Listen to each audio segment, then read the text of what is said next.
अस्सलाम वालेकुम एवरीवन, मेरा नाम ज़फ़र इकबाल है और मैं BA 4 सेम का तालिब इल्म हूँ। आज का जो मेरा टॉपिक है वो है USA मास डिपोर्टेशन, और ये मैंने फैकल्टी मेंटोर हुसैन सर के अंडर और student scholar mentor Shahbaz sir के अंडर किया। ये USA mass deportation impact and challenges affecting on Indian migrant and legal issue presented by the what is mass deportation. Mass deportation होता क्या है, इसका meaning क्या है। मास डिपोर्टेशन मतलब एक USA में जो अभी रिसेंटली चल रहा है, डोनाल्ड ट्रंप ने जो अपने मतलब कैंपेन में उन्होंने एक प्रॉमिस किया था कि अगर मैं आता हूँ पावर में तो मैं जितने भी इलीगल माइग्रेंट्स हैं उनको मैं USA से रिमूव कर दूंगा।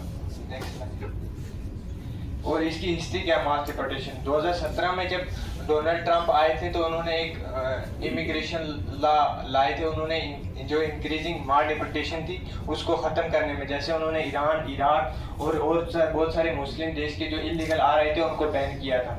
फिर ये ज़ीरो टॉलरेंस पॉलिसी ये थी कि अगर कोई भी फैमिली आती है इलीगल तो उनके मतलब जो लेडीज़ हैं उनको अलग कर दिया जाता था और जेंट्स को अलग कर दिया जाता था। फिर जब 2020-21 में बाइडेन आए, उन्होंने ये जो इनकी इतनी रिस्ट्रिक्शन लगाई थी उनको ख़त्म कर दिया। लेकिन जो बॉर्डर सिक्योरिटी थी उन्होंने बहुत टाइट कर दी। जो अंदर मतलब उन्होंने रिस्ट्रिक्शन लगाई थी, जैसे फैमिलीज को अलग कर देते थे और भी बहुत सारी रिस्ट्रिक्शन थी, वो उनको ख़त्म कर दिया। फिर 2024 में जब इलेक्शन कैंपेनिंग थी, इन्होंने प्रॉमिस किया था कि मैं ये मास डिपोर्टेशन जो इलीगल माइग्रेंट्स हैं इनको ये ख़त्म कर देंगे।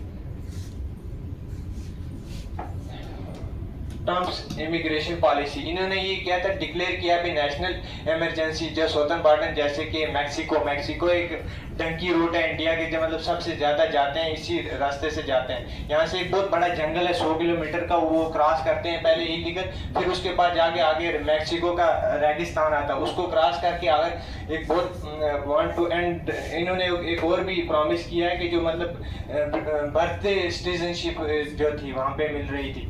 2014 अमेंडमेंट के तहत शायद 1862 में ये इंडियन USA कॉन्स्टिट्यूशन में एक इम्प्लीमेंट हुआ था कि जो भी पैदा होगा कहाँ पे कि अमेरिका में, वो उसको वहाँ की सिटीजनशिप मिल जाएगी।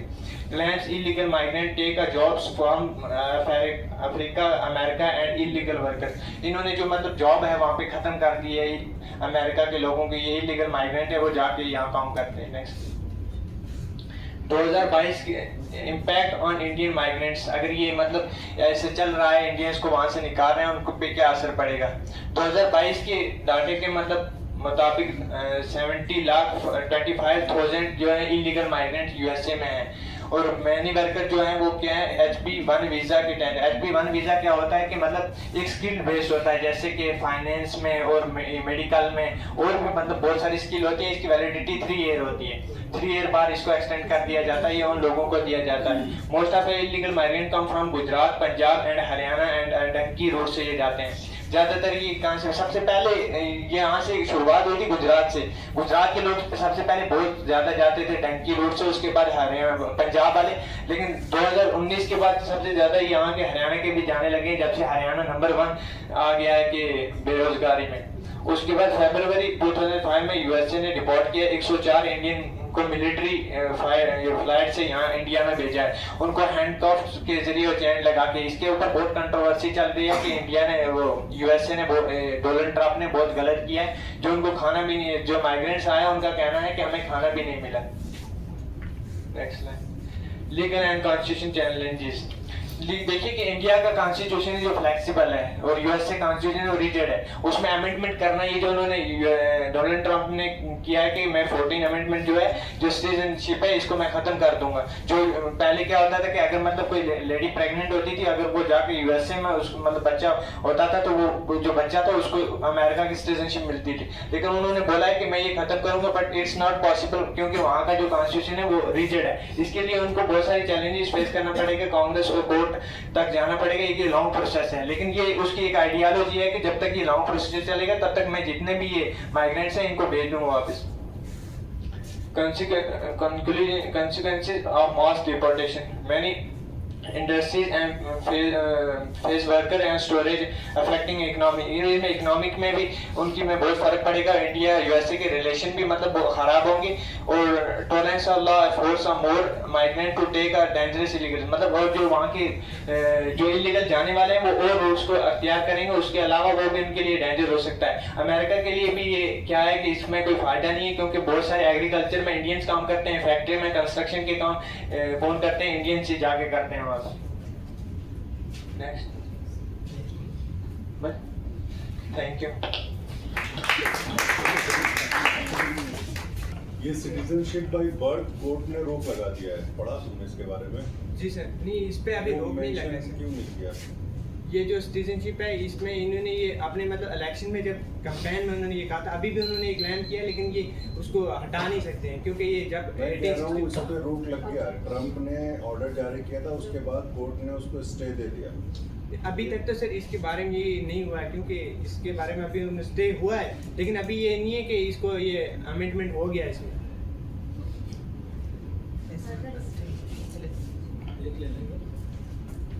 मैं कह रहा हूँ स्टे हो गया, वो तुमने क्यों नहीं मेंशन किया? कोर्ट में चला गया मामला, इसका मतलब तुम अपडेटेड नहीं हो। अस्सलाम वालेकुम वरहमतुल्लाहि वबरकातुहू। मेरा नाम सामिया है, मैं BA GMC 6 सेमेस्टर की तालिबे इल्म हूँ। आज का हमारा प्रेजेंटेशन का टॉपिक है electronic media versus digital media. ये प्रेजेंटेशन हम नौशाद भाई के अंडर में और जसाम सर के अंडर में तैयार किए हैं। सबसे पहले हम इलेक्ट्रॉनिक मीडिया और डिजिटल मीडिया जानने से पहले हम छोटा सा इंफॉर्मेशन देंगे कि मीडिया कहते किसको है।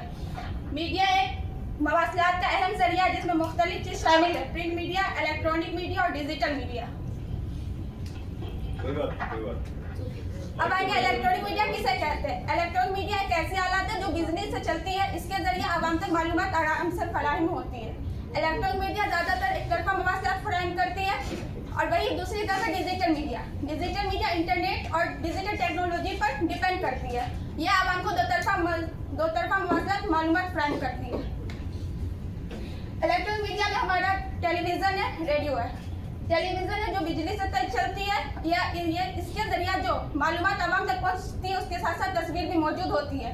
एक तस्वीर में इतनी सलाहियत होती है कि वो आवाम को खबर पढ़ने पर मजबूर कर देती है। आवाम ना भी चाहे तो उस खबर को देखते हैं कि अब उसमें जो क्वालिटी होती है उसमें लोग ये सोचते हैं कि आगे क्या होगा, आगे किस चीज़ की तस्वीर दिखाई जाती है। दूसरी तरफ है उसी में रेडियो एक वायरलेस कम्युनिकेशन का जरिया है जो आवाज़ को बहुत दूर तक शेयर करता है, और जब भी रेडियो लोग सुनते हैं वो कभी भी कहीं भी सुन सकते हैं। उसके साथ साथ वो अपनी दूसरी काम को भी मतलब अंजाम दे सकते हैं। उसी तरीके से डिजिटल मीडिया में आता है ट्विटर, फेसबुक, इंस्टाग्राम। ट्विटर जो है एक माइक्रो ब्लॉगिंग प्लेटफॉर्म है जहाँ पर 280 हर्ट्ज तक आप अपनी बुनियादी मवासलात को आवाम तक पहुँचा सकते हैं। और इस ट्विटर को बनाने वाला था जैक डोर्सी ने इसे बनाया था। उसी तरीके से फेसबुक सोशल मीडिया नेटवर्किंग और वेबसाइट है जहाँ पे लोग अपने प्रोफाइल के जरिए आवाम तक पैगामात पहुँचाते हैं। अब फेसबुक बनाने वाला था मार्क ज़करबर्ग, जिन्होंने इसे बनाया था। उसी तरीके से दूसरा है इंस्टाग्राम एक ऐसी चीज़ है जहाँ पर वीडियोस, फोटोज, रील्स शेयर होते हैं, जहाँ पे लोग कमेंट मार के दूसरों से जुड़ सकते हैं। इसे बनाने वाला माइक करीगर। टेलीविजन कब आया, इसमें मैं कुछ पॉइंट्स ऑफ व्यू दी हूँ क्योंकि मेरे पास वक्त कम था, इसलिए मैंने बहुत कम पॉइंट डाला है। जैसे 1930 में आया था, BBC ने पहली टीवी नशरियात का आगाज किया था। 1780 में कलरफुल टीवी लगाए थे।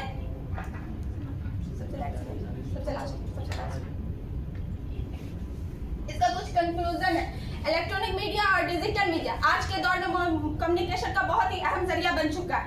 इलेक्ट्रॉनिक मीडिया में जैसे टेलीविजन, रेडियो, फिल्म के जरिए आवाम तक बहुत जल्दी से मालूमात फराहम होती।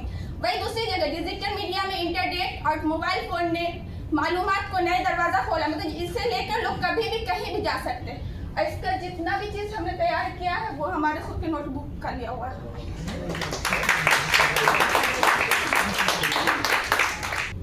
अस्सलाम वालेकुम। हफ्तावारी पेशकश में आप सबका खैर मुक़द्दम है। मैं हूं आपके साथ रहमतुल्लाह और मैं BA GMC सेकेंड ईयर का तालिब इल्म हूँ। और मेरा मौजू है मणिपुर के वज़ीर आला ने इस्तीफ़ा क्यों दिया। इस ताल्लुक़ से मैंने अपने पेशकश को तैयार किया और इस पेशकश तैयारी के ज़ेर निगरानी हैं मेरे उस्ताद मोहतरम मोहम्मद मुस्तफ़ा अली सरवरी सर और PhD स्कॉलर नुसरत परवीन अपी हैं। तो ये मणिपुर में जो हालात 2023 को वारदात सामने आए थे एक हिंसा के तौर पर, तो उस रीजन से मणिपुर के वजीर आला ने इस्तीफा दिया। तो इस्तीफा क्यों दिया था, तो ये थोड़ा सा हम नज़र डालते हैं कि 23 मई 2023 को मिती और कुकी कम्युनिटी के दरमियान एक नस्ल परस्ती और ज़मीनी मामला को लेकर एक वारदात सामने आया था, जिसमें 250 से जायद अफराद हलाक हुए थे और 60,000 से जायद अफराद बेघर हुए थे। लगातार 21 माह तक वहाँ तशद्दुद का शिकार मणिपुर होता रहा है। नेक्स्ट। अब आते हैं कि मणिपुर के वजीर आला ने इस्तीफा क्यों दिया था। इनमें का एक रीज़न है कि बीजेपी जो इत्तेहाद में है, उनके जो गठबंधन हैं, उनमें बहुत सारे के इख्तलाफात पैदा हुए थे, क्योंकि 21 माह तक वहाँ लगातार तशद्दुद के शिकार होते गए, लगातार वहाँ के लोग अवाम मारे गए, कुकी कम्युनिटी को लगातार टारगेट में लिया गया था मिती कम्युनिटी के द्वारा। और यहाँ सियासत बहुत ही जोरों शोर परवान पर थी, क्योंकि जो सियासी जमात हुकूमत में इक़्तिदार में वो मिती कम्युनिटी को वो सपोर्ट करते थे और कुकी कम्युनिटी को, मतलब कुकी कम्युनिटी जो है वो ईसाई से ताल्लुक़ रखते हैं, इसलिए उनको ज़्यादा टारगेट में लिया गया था। इस वजह से वहाँ तशद्दुद लगातार बढ़ती गई। और ये रीज़न ये भी था कि वो अपोजिशन के जो सियासी जमात थे उनका काफ़ी दबाव था कि आप वहाँ के जो तशद्दुद और वहाँ के तनाज़ात का जो मामला था उनको हल नहीं कर पा रहे हैं, तो आप अपने पद से, अपने ओहदे से आप इस्तीफा दीजिए। और लगातार कोर्ट से भी जवाब मांगा गया था कि आप उनके मणिपुर के हालात को आप मतलब सही नहीं कर पा रहे हैं, तो आप इनका जवाब दें। जिनके नतीजे में 9 फरवरी 2025 बरोज इतवार को वजीर आला अपने ओहदे से इस्तीफा दे दिया। और मैंने ये जो भी मवाद हासिल किए हैं वो BBC और the Indian express, the Hindu के ज़रिए से मैंने अपने मवाद को हासिल किया। शुक्रिया। अस्सलाम वालेकुम, मेरा नाम सालिहा है और मैं BA से सेकेंड ईयर की तालिबा हूँ और मेरा प्रेजेंटेशन है positive and negative effects of social media on health.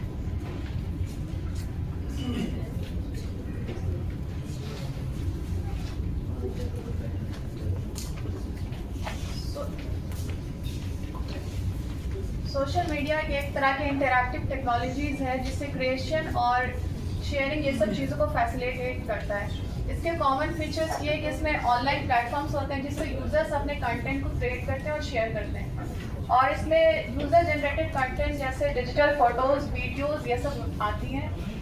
और सोशल मीडिया के पॉजिटिव और नेगेटिव इफेक्ट्स भी होते हैं।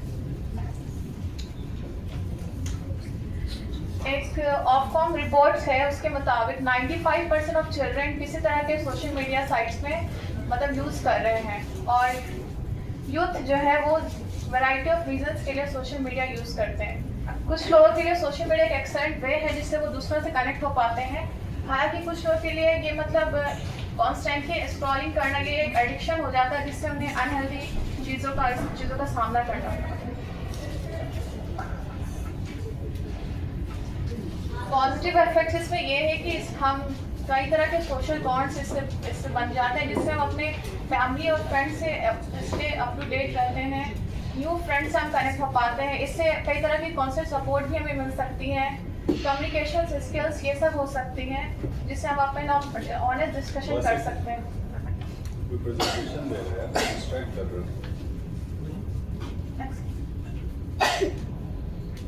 नेगेटिव इफेक्ट्स में सोशल कंपैरिजन एक टर्म है, foam of fear of missing out. ये एक नया टर्म नहीं है, ये एक सोशल मीडिया साइट्स है, मतलब ये एक टर्म है जिससे सोशल मीडिया साइट्स इस चीज़ों को और एक्सेसिबेट कर देता है। जैसे कि कुछ प्रोफाइल्स होते हैं जो अपने लाइफ्स के हाईलाइट शेयर करते हैं, तो उससे कुछ यूथ को अनरियलिस्टिक एक्सपेक्टेशंस हो जाते हैं जिससे वो और इनसिक्योर और डिससेटिस्फाइड फील करते हैं। दूसरा है बॉडी इमेज। कुछ लोग मतलब सेलिब्रिटीज, इन्फ्लुएंसर्स ये सब से अपने आप को कंपेयर करने लगते हैं, जिससे उन्हें और अनहेल्दी ऑब्सेशन होने लगते हैं, जो कि उनके सेल्फ स्टीम को इम्पैक्ट करते हैं। और एक है स्लीप पैटर्न्स। ज़्यादा सोशल मीडिया यूसेज से हमें स्लीप क्वालिटी वो जो है बहुत ख़राब हो जाती है, जिससे एंजाइटी, डिप्रेशन ये सब लोगों का मतलब लोग इनके शिकार हो जाते हैं। और लास्ट है साइबर बुलिंग। मतलब कुछ यंग पीपल जो हैं वो इस चीज़ों की काफ़ी विक्टिम हो जाते हैं, जैसे कि कुछ एम्बैरसिंग इमेजेस लोग शेयर कर देते हैं, ट्रोलिंग करते हैं। ये सब चीज़ों में मतलब और डिप्रेशन ये सब और बढ़ जाता है। और कुछ हेल्थ सर्टिफिकेट मतलब इन्होंने ये बताया है कि एडोलेसेंट्स जो है वो मतलब 46% ऑफ एडोलेसेंट्स ये कई तरह के मतलब किसी भी तरह के सोशल मीडिया में इंगेज हैं, जिससे इन्हें काफ़ी नेगेटिव इफेक्ट्स होते हैं। और यूएस सर्जन जनरल एडवाइजरी ने कहा है कि जो चिल्ड्रन और एडोलेसेंट्स 3 घंटे से ज़्यादा सोशल मीडिया यूज़ करते हैं, उन्हें डबल होता है रिस्क इस सब डिप्रेशन और एंजाइटी का। Thank you. मेरा नाम रोशन फातिमा है और मैं MA सेकेंड ईयर की स्टूडेंट हूँ और मैं फरियाद सेकेंडर और राखी हाई सेकेंडरी। मेरा टॉपिक है impact of social media on health. Social media कैसे हमारी सेहत पर असरअंदाज करते हैं।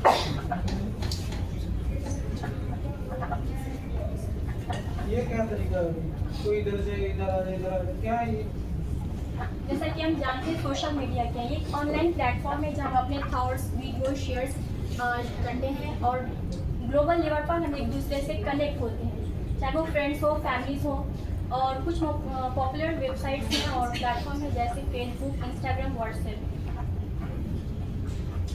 और 2025 के अकॉर्डिंग डेटा से हमें पता चलता है कि अभी ज़्यादातर लोग फेसबुक का इस्तेमाल कर रहे हैं और इसके जो यूज़र्स हैं वो 3 बिलियन से ज़्यादा एक्टिव हैं। और इसके कुछ एडवांटेज और डिसएडवांटेजेस में ये आ सकते हैं कि हम ग्लोबल लेवल पर ज़्यादा लोगों से कनेक्ट होते हैं, अपनी इंफॉर्मेशन को शेयर करते हैं, बात करते हैं, आइडियाज़ बताते हैं। और इससे हमें इसमें एजुकेशन में भी हमें बहुत हेल्प करते हैं, जैसे न्यूज़ हुआ, एजुकेशनल कंटेंट हुआ और बिजनेस प्रमोशन में भी करते हैं। जैसे वाइड रेंज पे हम एक दूसरे से अपनी जो ऑडियंस है उनसे कनेक्ट होते हैं। और इसके डिसएडवांटेजेस भी हैं, जैसे कि ये इसके मिसयूज़ से हमें मिस इन्फॉर्मेशन मिल सकते हैं, हेल्थ पर असर हो सकते हैं और साइबर बुलिंग भी हो सकती है। और इसके एडिक्शन से हमें ज़्यादातर हमारे हेल्थ पर असर पड़ता है। इम्पैक्ट ऑफ सोशल मीडिया में ये हमारे सेहत पर कैसे असरअंदाज करते हैं। तो एक डूम स्क्रॉलिंग होता है, जो कि ज़्यादातर हम जब निगेटिव न्यूज़ को देखते हैं तो वो डायरेक्ट हमारे एंजाइटी का असर पड़ता है और उससे डिप्रेशन हो जाता है। फैंटम वाइब्रेशन सिंड्रोम, ये एक सिंड्रोम है जब हम ज़्यादा सोशल मीडिया का इस्तेमाल करते हैं तो उस वक्त हमें हर वक्त फ़ोन के वाइब्रेशन हमारे माइंड में सुनने को मिलता है। सोशल मीडिया स्लीप पैरालिसिस, ये होता है जब हम ज़्यादा एक मेलाटोनिन हार्मोन सीक्रेट करता है, एक ये स्लीप पैरालिसिस होता है। जबकि जब हम सोए होते हैं या फिर भी ऐसा लगता है जग रहे हैं, इंसोम्निया से डिस्टर्ब हमारे साइकिल हो जाते हैं स्लीप।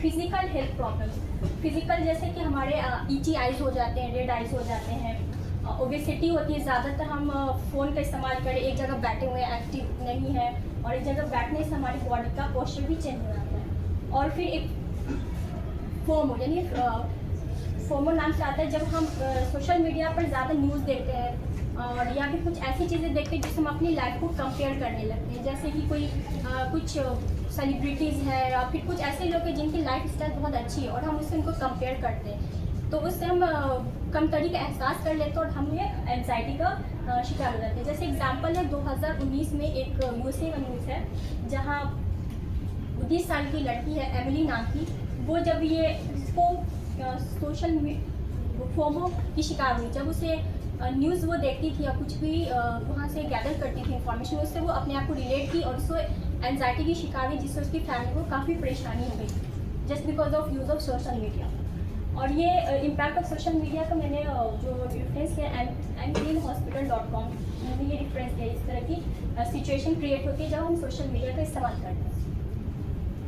इससे हम कैसे ओवरकम कर सकते हैं। टाइम लिमिट सेट कर सकते हैं। अब ज़रूरी नहीं कि हम अगर हर वक्त सोशल मीडिया यूज़ करते रहें तो हमारी सेहत अच्छी रहेगी, नहीं, क्योंकि उससे हमारी सेहत पर असर पड़ सकता है। इसलिए हमें एक टाइम लिमिट सेट कर देना चाहिए। टर्न ऑफ नोटिफिकेशन, हर वक्त नोटिफिकेशन आती है जिससे हमें क्यूरियोसिटी होती है कि हम जाए उस न्यूज़ को देखने लगे, जो भी व्हाट्सएप का मैसेज आए कुछ भी, तो हम उस नोटिफिकेशन को मतलब बंद कर सकते हैं, जिससे हमें डिस्टर्बेंस हो सकती है।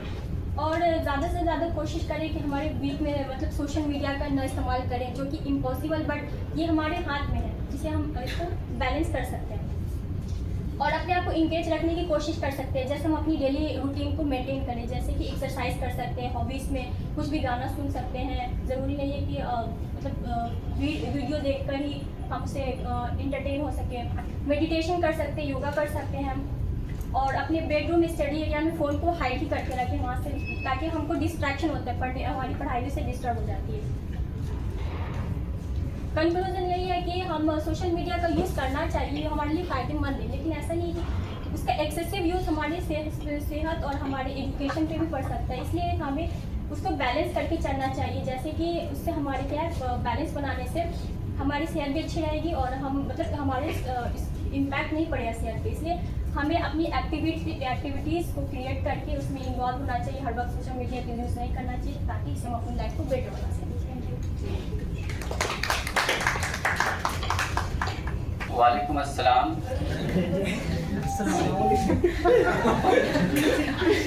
कैसन है?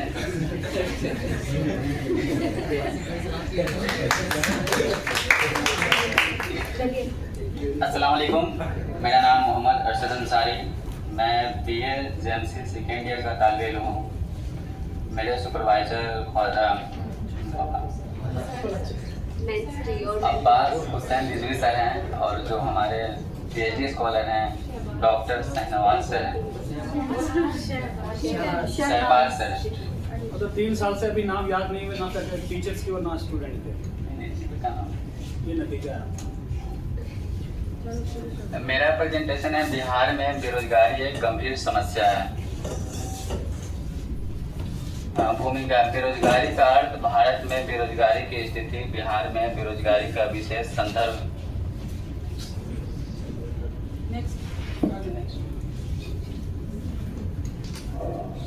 बेरोजगारी के प्रकार: शिक्षित बेरोजगारी, अर्ध बेरोजगारी, मौसमी बेरोजगारी, संचरात्मक बेरोजगारी।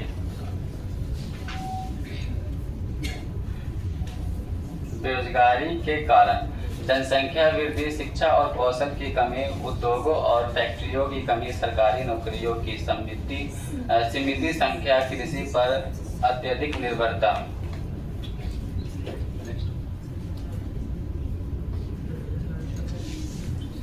बेरोजगारी के प्रभाव: गरीबी में वृद्धि, पलायन की समस्या, अपराध दर में वृद्धि, मानसिक तनाव और असंतोष।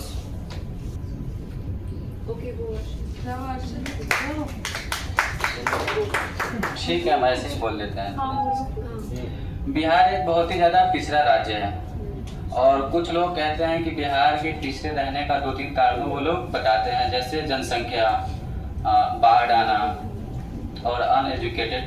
तो कहीं ना कहीं ये सब भी चीज़ है, लेकिन कहीं ना कहीं बिहार में करप्शन भी बहुत ज़्यादा है और जो भी वहाँ के पॉलिटिशियन हैं वो लोग बहुत ही ज़्यादा करप्ट हैं। वो लोग एजुकेशन पे भी ध्यान नहीं देते हैं, वो लोग ज़्यादा एजुकेशन पे भी ध्यान नहीं देते हैं और वो लोग अपना करप्शन भी बहुत ज़्यादा करते हैं और ज़्यादातर क्राइम वगैरह भी वहाँ पे बहुत ज़्यादा होता है। इसकी वजह से हो सकता है वहाँ का स्कूल का जो इंफ्रास्ट्रक्चर है वो भी उतना सही नहीं है। वहाँ पे स्कूल तो है लेकिन टीचर टाइम पे नहीं आ पाते। ये सब भी वजह है बिहार को पीछे रहने का। ठीक है, इसी के साथ मैं अपनी बातों को यहीं पे ख़त्म करता हूँ। लेकिन आपने जो कहा बेरोजगारी, ठीक है, तो अभी तो बिहार सरकार जो है बहुत ख़ास ध्यान दे रही है इस पे, इतनी सारी वैकेंसीज आ रही हैं। तो आपने किस तरीके से कहा, आपने ये कहाँ से लिया, ये बताइए। ये ChatGPT से है। हाँ ठीक है, बिहार सरकार आज ध्यान दे रही है, एजुकेशन पे ध्यान दे रही है। सोर्स क्या है कि आप बिहार गवर्नमेंट को जो कह रहे हैं कि बहुत ज़्यादा करप्शन है उसमें? डेटा कहाँ है, कितना बेरोजगारी है? दूसरे स्टेट के कंपैरिजन में कितना इकोनॉमिक डिप्रेवेशन सर है ऐसे बिहार? बिहार में तो बहुत कम है मतलब ऐसे मुंह से बोलने से नहीं होता, डेटा कहाँ है? डेटा इकट्ठा कर लेंगे। अब तक क्या कर रहे थे? बिना डेटा और सोर्स के ऐसे चैट जीपीटी से आप पीपीटी बना के मत ले आइए। हाँ अब ये बात है।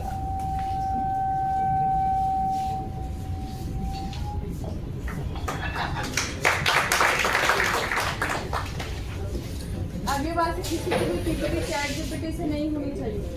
ये प्रेजेंटेशन पता है इसलिए रखी जा रही है कि आप लोग पीपीटी बनाना सीखें, और आप लोग चैट जीपीटी से बना के ले आके यहाँ प्रेजेंट कर रहे हैं।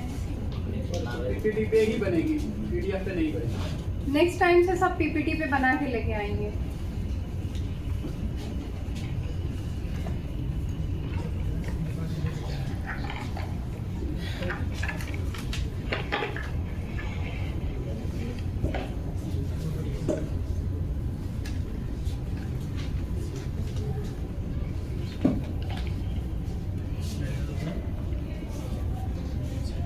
कितने लोग और रह गए? जरा हाथ उठाइए। 6।